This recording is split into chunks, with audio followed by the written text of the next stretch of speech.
അസ്സലാമലൈക്കും. ഷഅബാൻ മാസമാണല്ലോ ഇത്. ഈ ഷഅബാൻ മാസത്തിൽ നമ്മൾ ചെയ്യാൻ പാടില്ലാത്ത കുറച്ച് കാര്യങ്ങളുണ്ട്. അത് എന്തൊക്കെയാണെന്ന് നോക്കിയാലോ. അതിലൊന്നാമത്തേതെന്ന് വെച്ചാൽ നിസ്കാരത്തിൻ്റെ അശ്രദ്ധയാണ്. നമ്മുടെ ജീവിതത്തിൽ നിസ്കാരമില്ലെങ്കിൽ നമ്മുടെ ജീവിതം തന്നെ ഒരു ബർക്കത്തില്ലാതെ പോകും, അല്ലേ? നമ്മൾ ചെയ്യുന്ന ഒരു കാര്യത്തിനും ബർക്കത്തുണ്ടാവില്ല. നമ്മൾ നിസ്കരിച്ച ഒരു കാര്യം തുടങ്ങിക്കുക, ആ കാര്യം അള്ളാഹു ഹൈറാക്കി തരുന്നതാണ് ഇൻഷാ അല്ലാഹ്. നിസ്കാരം നഷ്ടപ്പെടുന്ന ഒരു കാര്യം നമ്മൾ ചെയ്യരുത്.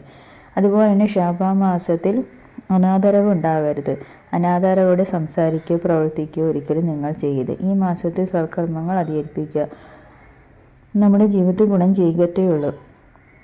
അതുപോലെ തന്നെ ഷഅബാൻ മാസത്തിൽ പിണക്കങ്ങൾ ഉണ്ടാക്കാൻ പാടില്ല. പിണക്കം 3 ദിവസത്തിൽ കൂടാനും പാടില്ല. അതുകൊണ്ട് ആരും പരസ്പരം പിണക്കം വെക്കരുത്. പിണങ്ങിയിരിക്കുന്നവർ ആ പിണക്കം മാറ്റാൻ ശ്രമിക്കുക. പിണങ്ങിയിരുന്നാൽ നമ്മുടെ അമലുകളൊന്നും അള്ളാഹു സ്വീകരിക്കുകയില്ല. പ്രത്യേകിച്ച് ഷഅബാൻ മാസത്തിൽ ഒരുപാട് പോരിശുള്ള മാസമാണ് ഷഅബാൻ മാസം.